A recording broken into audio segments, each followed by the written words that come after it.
الحمد لله نحمده ونستعينه ونستغفره ونؤمن به ونتوكل عليه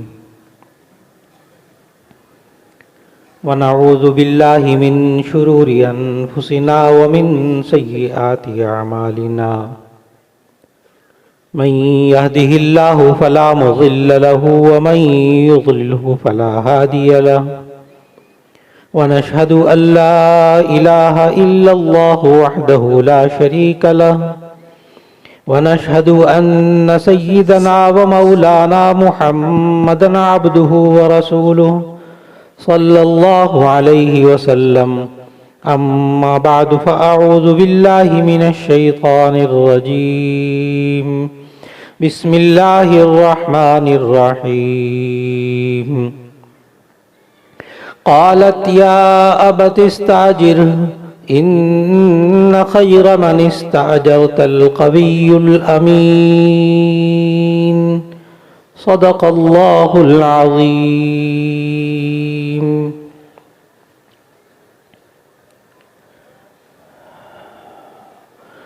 دارالعلوم فیصل آباد کے عظیم فضلاء کرام، اساتذہ کرام، منتظمین اور دیگر حاضرین، السلام علیکم ورحمۃ اللہ وبرکاتہ۔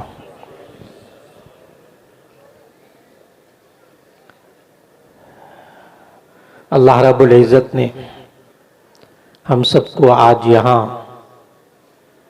اپنے مادر علمی میں جمع ہونے کی توفیق عطا فرمائی۔ اللہ رب العزت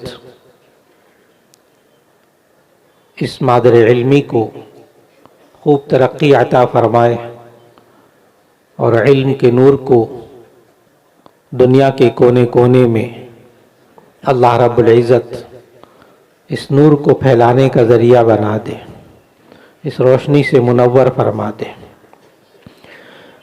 اس دارالعلوم سے بڑے بڑے کام کے آدمی اللہ نے پیدا فرمائے، اللہ ان سے دین کا کام لے رہا ہے اور اس کی بہترین مثال آپ حضرات ہیں۔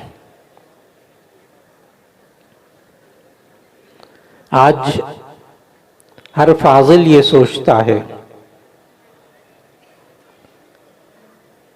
کہ میں دین کا کام کرنے والا بن جاؤں اور ایک کام کا انسان بن جاؤں۔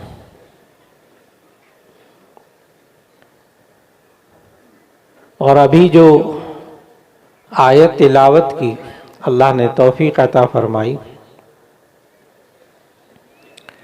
اس آیت میں ایک پاکیزہ لڑکی کا اللہ نے جملہ نقل کیا ہے جو اس نے ایک پاکیزہ نوجوان کے بارے میں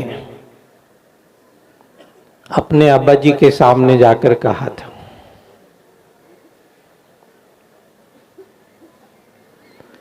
اور وہ پاکیزہ نوجوان لڑکی حضرت شعیب علیہ السلام کی بیٹی، اور وہ پاکیزہ نوجوان نبوت ملنے سے پہلے حضرت موسیٰ علیہ السلام کی جوانی کا زمانہ، اور وہ قرآن مجید کی وہ آیات سیاق و سباق سے آپ کے ذہن میں فوراً آ گئیں کہ کس طرح وہ پانی لینے کے لیے خواتین وہاں پہنچیں، کچھ رکاوٹیں تھیں، ان کو موسیٰ علیہ السلام نے کس طرح دور کیا، اور جب وہ واپس گئی ہیں تو اس خاتون نے، شعیب علیہ السلام کی بیٹی نے اپنے ابا جی سے بات کی جا کر،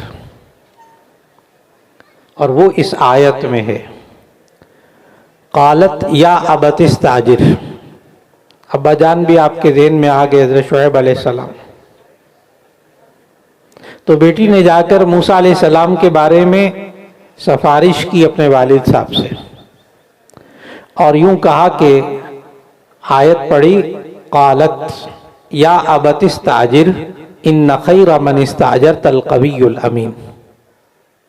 اے ابا جان، آپ اس نوجوان کو کام پر رکھ لیجئے، کیونکہ بہترین کام کا آدمی وہ ہوتا ہے جو طاقتور ہوتا ہے، امانت دار ہوتا ہے۔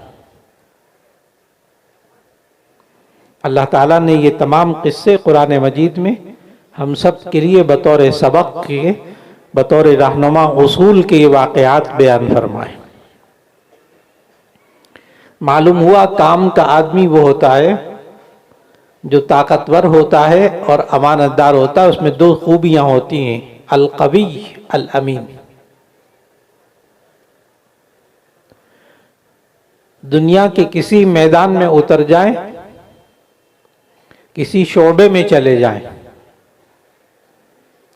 اگر کسی انسان کے اندر یہ دو خوبیاں موجود ہوں تو واقعی بڑے کام کا آدمی ہے۔ لیکن جس شعبے سے آپ حضرات وابستہ ہیں، دین اسلام کا شعبہ، چاہے وہ تدریس ہو، چاہے وہ امامت خطابت ہو، چاہے وہ تصنیف و تالیف ہو، یا اور چیزیں ہوں جس کا تعلق دین کے شعبوں سے ہے، اگر القوی الامین دو صفات موجود ہیں تو آج بھی وہ کام کا آدمی ہے۔ اور یہ طاقتیں مختلف قسم کی ہیں۔ اس میدان میں وہ شخص کام کا آدمی ہے جس کے اندر ایمانی قوت کمال کی ہے۔ اسی لیے دعوت کے میدان میں سب سے پہلے ایمان پر محنت ہوتی ہے۔ اگر قابل مدرس ہے، قابل عالم ہے، لیکن ایمانی قوت میں کمی ہوتی ہے کہ رزق کا ذمہ دار وہ اللہ کے علاوہ کسی اور کو خیال کر رہا ہے، اور اپنی خدمات کو وہ اللہ کے ہاں قبول کرنے کے بجائے اس کا صلہ اور بدلہ دنیا میں چاہ رہا ہو، اور اس کے ذہن میں یہ بات نہ ہو کہ من کان یرید حرث الآخرۃ نزد لہ فی حرثہ ومن کان یرید حرث الدنیا نؤتہ منہا وما لہ فی الآخرۃ من نصیب۔ قابلیت تو ہے،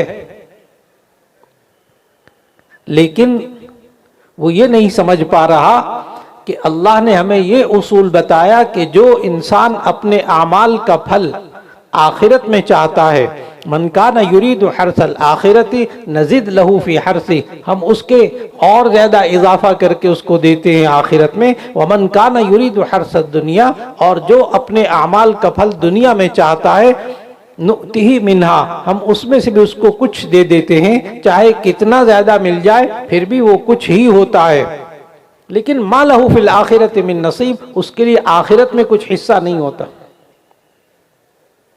معلوم ہوا اس راستے کے اندر ایک ایمانی قوت کا ہونا بھی ضروری ہے۔ جتنا ایمان پختہ ہوگا، جتنا ایمان کے اعتبار سے قوی ہوگا، اتنا انشاءاللہ العزیز اللہ اس راستے میں کامیابی عطا فرمائے گا اور وہ کام کا انسان ہوگا۔ اس کے ساتھ ساتھ اس میدان کے اندر جس طاقت کی ضرورت ہوتی ہے وہ ہے اعمال کی قوت۔ اعمال کی قوت، اگر اعمال کمزور ہو جائیں تو ایسی صورت کے اندر قابل ترین اپنے ساتھیوں کو، شاگردوں کو دیکھا کہ اللہ نے ان کو کام کا آدمی نہیں بنایا جب اعمال میں کمی ہو گئی، اعمال کے اعتبار سے وہ قوی نہیں تھا۔ تیسری قوت جس چیز کی ضرورت ہے اعمال میں، یاد رکھ لیجئے گا، فرائض، واجبات، سنتیں۔ فرائض میں کوتاہی ہو رہی ہے، واجب میں کوتاہی ہو رہی ہے، سنتوں میں کوتاہی ہو رہی ہے، کام کا آدمی اس میدان میں نہیں بن پاتا۔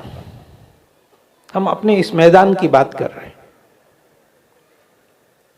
تیسری قوت اخلاقی قوت، کہ اس انسان کے اندر اس میدان میں اگر اخلاقی قوت اس کے اندر موجود ہے، بڑے کام کا آدمی ہے، لیکن اخلاق کیا ہیں؟ انسان کی پختہ عادتیں. اس کے اندر ان اچھے اخلاق میں وہ اچھی عادتیں ہوتی ہیں، وہ اچھے اخلاق ہوتے ہیں، بری عادتیں ہوتی ہیں، وہ برے اخلاق ہوتے ہیں.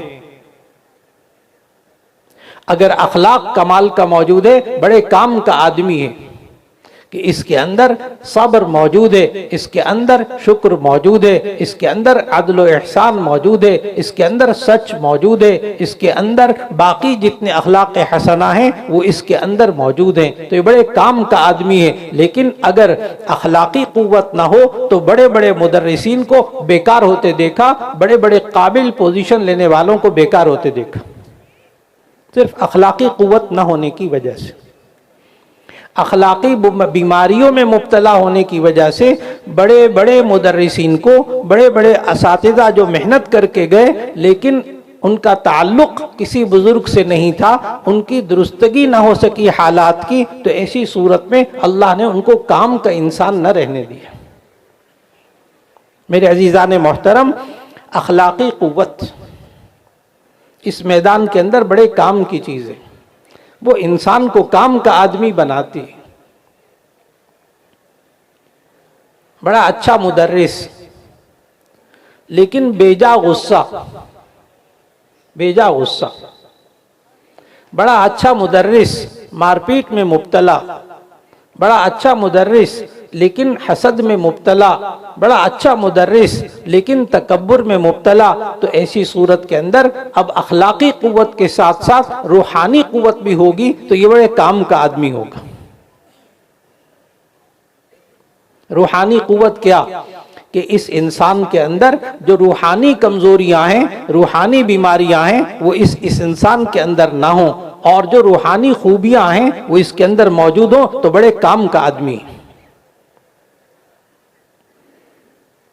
اگر اس کے اندر حب جاہ اور حب مال موجود ہے، کسی بزرگ سے تعلق قائم نہیں ہے، تو ایسی صورت کے اندر حب مال اس کے اندر موجود، حب جاہ اس کے اندر موجود، عہدوں کے پیچھے بھاگ رہا، مال کے پیچھے بھاگ رہا، اور پھر اس کے ساتھ ساتھ اس کے اندر ریاکاری موجود، اس کے اندر تکبر موجود، علمی تکبر موجود، اور دوسروں کو حقیر سمجھنا موجود، اس کے اندر بغض اور کینہ موجود. یہ دوسروں سے حسد کر کے اور دوسروں کو نعمتوں میں دیکھ کر، دوسروں کے پاس اچھے سبق، دوسروں کے پاس اچھی حالت، دوسروں کی طلبہ میں شہرت، دوسروں کے اندر طلبہ کے اندر کامیابی، وہ دیکھ دیکھ کر حسد میں مبتلا ہو رہا، اچھا خاصا بیکار انسان بن گیا.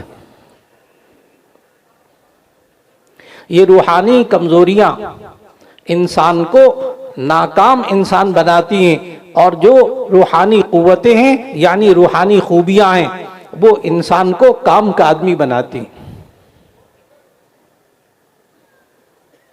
بہت سے شاگردوں کو دیکھا، بہت سے ساتھیوں کو دیکھا، طالب علمی کے زمانے میں شاید اچھے نمبر لے کر پاس بھی نہ ہوتے تھے.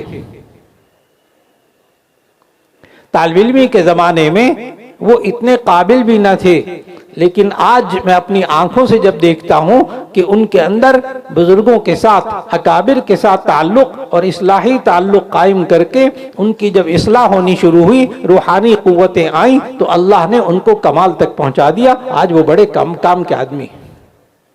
خود کہتے ہیں میں طالب علمی کے زمانے میں تو اتنا قابل نہیں تھا. یہ روحانی قوت ایسی چیز ہے جو انسان کو کام کا آدمی بناتی. میرے عزیزان محترم، القوی الامین میں قوی ہونے کے اندر جسمانی طاقت، روحانی طاقت کے ساتھ ساتھ جسمانی طاقت بھی ہونا ضروری ہے. اس میدان کے اندر شروع میں تو ہوتا ہے، محتمم صاحب کو درخواست دے دی، آج بخار ہے میں نہیں آ سکتا، آج سر میں درد ہے سبق نہیں پڑھا سکتا. تو شروع میں تو محتمم صاحب دعائیں دیتے ہیں، منتظمین بھی دعائیں دیتے ہیں، یا اللہ ہمارے بڑے اچھے استاد ہیں، ان کو شفا عطا فرما، بڑے کام کے استاد ہیں، کئی دن سے بیمار ہیں، بڑی دعائیں ہوتی ہیں. لیکن آئے دن چھٹی ہو رہی بیمار ہونے کی وجہ سے، تو پھر مجلس شورا کے اندر جب اسباق تقسیم ہوتے ہیں تو بات ہوتی ہے بھی فلاں استاد کو بھی فلاں کتاب دے دی جائے، تو محتمم صاحب یوں جملہ فرماتے ہیں، بھائی وہ ذرا بیمار رہتے ہیں، پچھلے سال بھی ان کے اسباق پورے نہیں ہوئے، تو ایسی صورت میں اب ان کو یہ سبق نہ دیے جائیں۔ کتنی مہذب بات ہے، لیکن پتہ ہے یہ محتمم صاحب کے خطرے کی گھنٹی ہے یہ والی، کہ اب یہ کام کا آدمی نہیں رہا، یہ اکثر بیمار رہتا ہے، چھٹیاں کرتا ہے، طلبہ کا حرج ہوتا ہے، آئے دن ناغے ہوتے ہیں، کتاب بھی پوری نہیں ہوئی۔ معلوم ہوا اس میدان کے اندر جسمانی قوت بھی بڑی اہمیت رکھتی ہے، چاہے انسان بوڑھا ہو جائے۔ ہاں، یہاں اس میدان کے اندر بہت الٹا حساب ہے، کوئی ریٹائر ہوتا ہی نہیں، کوئی ریٹائرمنٹ کی عمر ہی نہیں ہے۔ جو یہاں موجود حضرات ہیں وہ اگر یہ جملہ سمجھ جائیں، آپ بھی سمجھ جائیں گے کہ اولڈ از گولڈ کا حقیقی تعارف یہی ہوتا ہے۔ اولڈ از گولڈ یعنی جتنا پرانا ہوتا ہے اتنا قیمتی ہو جاتا ہے، کہ جو کام سپرد کیا گیا اس کے اندر اس کی قوت کمال کی موجود۔ میں جامعہ شفیع میں بھی چند سال پہلے دیکھ رہا تھا، حضرت مولانا شیخ الحدیث حضرت مولانا صوفی محمد سرور صاحب رحمۃ اللہ علیہ، آخری 5 سال ایک بخاری شریف ان کا سبق تھا اور ایک سنن ابی داؤد۔ آخری عمر میں ڈاکٹروں نے جواب دیا ہوا تھا، 3-4 سال سے ویل چیئر پہ آتے تھے، ان کو لایا جاتا تھا۔ پہلے وہ چلنے سے معذور ہوئے، لیکن وہ لاٹھی ٹیک کر آرام سے آتے تھے، پھر ویل چیئر پہ آ گئے، پھر اتنا ہوا کہ بس سارا دن بستر پہ ہوتے تھے، لیکن بخاری اور ابو داؤد کا جب وقت ہوتا تھا تو وقت پہ پہنچتے تھے۔ مجال ہے کہ ایک چھٹی ہوئی ہو ان 5 سالوں میں، ایک ناغہ ہوا، زندگی کے آخری سانس تک ایک ناغہ نہیں ہوا، اور ویل چیئر پہ آنے کے باوجود، اتنی بیماریوں کے باوجود، ان کی کلاس میں درسگاہ میں آنے پہ لوگ گھڑیاں اپنی سیدھی کرتے تھے، وقت ہو گیا حضرت تشریف لا رہے ہیں، اور وقت ہو گیا اور بند ہو گیا۔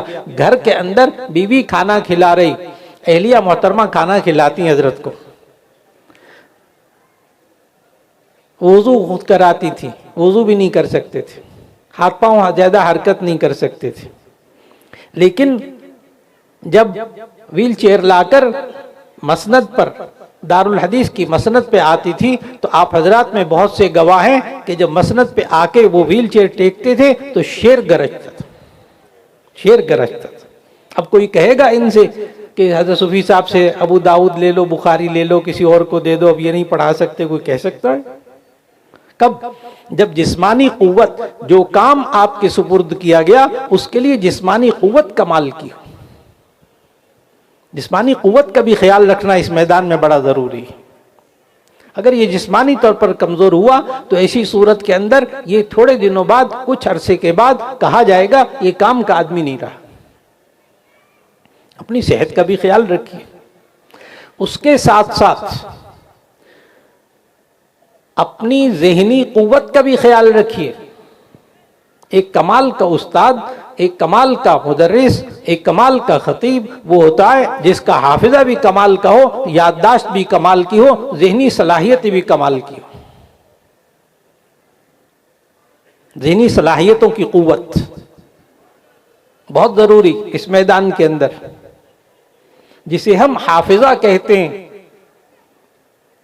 اور یہ کمزور کن باتوں سے ہوتا ہے، اس کے لیے امام شافعی رحمہ اللہ کا شعر ذہن میں لے آئیے گا کہ ذہنی صلاحیتیں کمزور کیسی ہوتی ہیں، حافظہ کمزور کیسا ہوتا ہے، کہ شکوت الی وکیع سوء حفظی فاوصانی الی ترک المعاصی فان العلم نور من الہ ونور اللہ لا یعطی لعاصی۔ کہ امام شافعی رحمہ اللہ نے اپنے استاد صاحب سے شکایت کی، میرا حافظہ کچھ کمزور ہو رہا ہے، اتنی ہزاروں حدیثوں کے حافظ، اتنے مسائل کے استنباط کرنے والے، کہہ رہے میرا حافظہ ذرا کمزور ہو رہا ہے۔ استاد صاحب وکیع بھی کیا کہتے ہیں؟ کہتے ہیں فاوصانی الی ترک المعاصی، مجھے استاد جی نے کہا تم ذرا گناہ کم کر دو، اور وجہ بھی بتائی فإن العلم نور من الہ ونور اللہ لا یعطی لعاصی۔ آج ایک مدرس کو، ایک عالم کو اس کی یہ ذمہ داری ہے کہ وہ اپنی ذہنی صلاحیتوں کو طاقتور بنائے رکھے، اس کو کمزور نہ ہونے دے، اور یہ کمزور گناہوں کی وجہ سے ہوتی ہیں۔ اور آج اس موبائل نے ہماری نگاہوں کو، ہمارے کانوں کو پاکیزہ نہیں رہنے دیا۔ میرے عزیزان محترم، آپ نے علم حاصل کیا کس طرح کہ یہ دو آنکھیں، یہ اللہ نے کیمرے دیے، ان سے آپ نے دیکھا کتاب کو، الفاظ کو، اپنے ذہن کے اندر اس کو ویڈیو ریکارڈنگ کی، اپنے مشائخ کو دیکھا، ان کے اعمال کو دیکھا اور ان کے اسباق کو دیکھا اور اپنے ذہنوں میں اس کی ریکارڈنگ کی۔ اور یہ جو اللہ نے دو کان دیے ہیں آپ کو، یہ مائک ہیں، ان سے انسان سنتا ہے، ان سے آڈیو ریکارڈنگ ہوتی ہے۔ یہ آڈیو ویڈیو ریکارڈنگ دماغ میں ہوئی تو آپ نے اس کو علم کہا، آپ نے اس کو علم کہا۔ ہر ایک کے پاس موبائل ہے، بڑی اچھی طرح سمجھ جائیں گے اگر اس آڈیو ریکارڈنگ میں یہ انسان اپنے موبائل کے اندر گانے بھرے اور جو ویڈیو ریکارڈنگ ہے اس میں فلمیں بھرے، گانے آڈیو ریکارڈنگ میں اور فلمیں وہ ویڈیو ریکارڈنگ میں، اور جب وہ ریپلے ہو تو اس میں سے قاری سدیس کی آواز سنائی دے اور اس میں سے اس کو مکہ مدینہ نظر آئے، ایسا آپ کے موبائل میں نہیں ہوتا۔ آپ بھرتے کیا ہیں؟ جو بھرتے ہیں وہ آپ دیکھ بھی لیتے ہیں، وہ آپ سن بھی لیتے ہیں۔ بہت اچھی طرح بات کو سمجھ گئے، زیادہ تفصیل میں نہیں جاؤں گا۔ اس کے لیے، اس میدان میں رہنے کے لیے جو انسان اپنی آنکھوں کو پاکیزہ بنائے گا، اپنے سننے کی چیزوں کو پاکیزہ بنائے گا، اپنے دیکھنے اور سننے کی چیزوں کو پاکیزہ بنائے گا، اس کی ذہنی صلاحیتیں کمال کی ہوں گی انشاءاللہ۔ اس کا بہت خیال رکھیے گا کہ ذہنی قوت بھی، حافظے کی قوت بھی ہو، اور پھر اس کے ساتھ ساتھ مطالعے کی قوت، مطالعے کی قوت۔ جتنا آپ اس میدان کے اندر، اگر ہمارے وہ ساتھی جو کہ عالم بنے اور عالم بننے کے بعد یہ سوچا کہ ہم نے پڑھ لیا، ہم نے جتنا مطالعہ کرنا تھا کر لیا، کتابوں سے تعلق توڑ لیا، تو ایسی صورت میں آہستہ آہستہ وہ کام کے آدمی نہیں رہے۔ آپ میں سے ہر ایک جو مدرس ہے وہ اس بات کی گواہی دے گا کہ اس نے اپنے مطالعے کو جتنا طاقتور بنایا ہے اتنا وہ کام کا مدرس بنا ہے۔ الحمدللہ ایک ایک میں دیکھ رہا ہوں یہاں بڑے کام کے مدرسین، ماشاءاللہ بڑے اعلیٰ پائے کے مصنفین یہاں موجود۔ تب جب مطالعے کی قوت کو تازہ رکھا، اس کے اعتبار سے آپ طاقتور بنیں گے تو کام کے آدمی بنیں گے انشاءاللہ۔ تو کام کا آدمی کون؟ جو ایمانی قوت والا بھی ہو، جو اخلاقی قوت والا بھی ہو، جو اعمال کی قوت والا بھی ہو، جو جسمانی قوت والا بھی ہو، جو اپنی ذہنی طاقت والا بھی ہو، جو مطالعے کی طاقت بھی رکھتا ہو، اور اس کے ساتھ ساتھ الامین، وہ امانت دار ہو۔ الامین، آپ کو بہت اچھی طرح معلوم، سب کو معلوم امانت کیا، کہ آپ کے پاس یہ اساتذہ نے جو علم آپ کو منتقل کیا، یہ آپ کے پاس امانت ہے، اور یہ امانت آپ کے ذمے ہے، جو آپ پورا ذمہ داری کو پورا کر رہے ہیں کہ دوسروں تک یہ علم پہنچا رہے ہیں۔ یہ آپ امین بھی ہیں۔ المجالس بالامانہ، مجلسیں بھی امانت ہوتی ہیں۔ جہاں کام کریں وہاں اگر میٹنگز ہوتی ہوں، وہاں مشاورت ہوتی ہو، جو راز رکھنے کی باتیں وہ راز رکھیں۔ یہ بڑا طاقتور اور بڑے کام کا آدمی ہے، ہم سے مشورہ کرتا ہے، اور جب اس کو مشورے کے بارے میں باتیں معلوم ہو جاتی ہیں یہ ان کو راز رکھتا ہے، اور المستشار مؤتمن ان کی حدیث پر عمل کرتا ہے۔ جس سے مشورہ طلب کیا جائے اس کے پاس بات بطور امانت ہوتی ہے۔ تو محترم صاحب بھی کہتے ہیں یہ بڑا کام کا آدمی ہے، یہ بڑا کام کا آدمی ہے، بڑا امین ہے۔ اگر حساب و کتاب، مدرسے کے پیسے، ادارے کے پیسے اور ان کا نظم اور ان کا جمع کرنا، خرچ کرنا اور مدرسے کے امور کو چلانا اگر آپ کی ذمہ داری میں آ گیا، اور آپ میں سے جس نے امانت کی ذمہ داری کو نبھایا، محترم صاحب سرعام کہتے ہیں اس کو ہم نے ناظم الامور بنایا، ماشاءاللہ بڑے کام کا آدمی ہے۔ کب؟ جب وہ امین ہوتا ہے۔ آج کی مختصر سی بات میں بس اتنی گزارش کہ شعیب علیہ السلام کی بیٹی نے جو کام کے آدمی کی خصوصیات بتائیں، قالت یا ابت استاجر ان خیر من استاجرت القوی الامین، اے ابا جان آپ اس کو کام پہ رکھ لیجئے، کیونکہ بہترین کام کا آدمی وہ ہوتا ہے جو طاقتور اور امانت دار ہوتا ہے۔ اللہ تعالیٰ نے آپ کو کام کا آدمی بنایا، اس پر شکر ادا کیجئے، اور ان محسنین کو اور اس ادارے کو یاد رکھ لیجئے گا کہ جس نے کام کا آدمی بننے کے لیے آپ کے اندر یہ صلاحیتیں پیدا کی، اور انشاءاللہ اس ادارے سے تا قیامت انشاءاللہ کام کے انسان پیدا ہوتے رہیں گے، اس لیے کہ آپ کو بھی بڑے کام کے آدمی ملے تھے جو آپ کو پڑھاتے تھے۔ ابھی جن بزرگوں کا نام لیا، اس ادارے کے بانی حضرت مولانا مفتی زین العابدین صاحب رحمۃ اللہ علیہ، یہ میرے والد صاحب کے گہرے دوستوں میں، میرے والد صاحب رحمۃ اللہ علیہ، ان کا 1957 میں سال لگا تھا پیدل، یہ دوسری جماعت تھی دعوت کی، باو بشیر صاحب علی جماعت، اور والدہ رحمہ اللہ وہ پاکستان میں جو مستورات کی جماعتیں شروع ہوئیں ان میں وہ 4 خواتین میں سے ایک خاتون تھی، اور پھر 1964 میں حضرت جی مولانا یوسف صاحب رحمۃ اللہ علیہ سے بیعت کی بھی اللہ نے توفیق عطا فرمائی بلال پارک مرکز میں۔ یہ وہ کام کے آدمی تھے جو کہ اللہ نے اس ادارے کو دیے، اور جتنے مشائخ اور اساتذہ کے نام یہاں لیے گئے جو اس دنیا سے رخصت ہو گئے، آپ کو معلوم ہوا کہ ایک ایک کام کا آدمی تھا۔ آپ بھی یقیناً کام کے آدمی ہیں۔ اللہ رب العزت ہم سے دین کا کام لے لے، اور یہ جو آج قوتیں اور امانت کا وصف سنا، اللہ رب العزت ایک ایک کے اعتبار سے ہم سب کو کام کا آدمی بنا دے، اور اللہ ہم سے دین کا کام لے لے، دین کی خدمت لے لے۔ وآخر دعوانا ان الحمدللہ رب العالمین۔